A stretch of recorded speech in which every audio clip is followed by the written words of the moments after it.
जंगल के बीच एक उजली और खुशहाल सुबह थी। सूरज पेड़ों के ऊपर से झोंक रहा था, पक्षी चहचहा रहे थे और सारी प्रकृति धीरे धीरे जाग रही थी, बस टीगो टाइगर को छोड़कर। टीगो तेजी से जंगल के एक खुले मैदान में दौड़ता हुआ आया। उसकी पूंछ लहरा रही थी और उसके पंजों की थाप जमीन पर गूंज रही थी।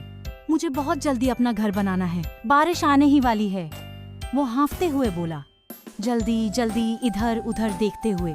थोड़ा आगे नदी के किनारे बेनी बीवर बड़े आराम से काम कर रहा था। वो एक एक लकड़ी को ध्यान से रख रहा था, बड़े संयम और धैर्य से अपना घर बना रहा था।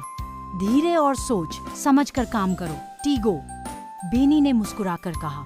इसी तरह चीजें टिकाऊ बनती हैं। लेकिन टीगो हंस पड़ा, मेरे पास समय नहीं है, मैं तो पलक झपकते ही घर बना लूंगा। उसने बिना समय गंवाए काम शुरू कर दिया। पत्ते, लकड़ियां और मिट्टी के ढेले इधर उधर फेंकता रहा।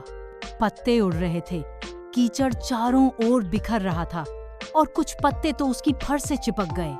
कुछ ही मिनटों में उसने सीना तान कर गर्व से कहा, देखो बन गया मेरा घर।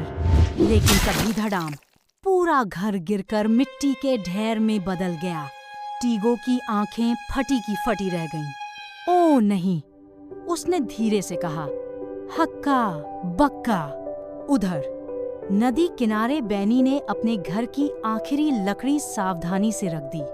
उसका घर मजबूत और सुंदर दिख रहा था, बिल्कुल परफेक्ट।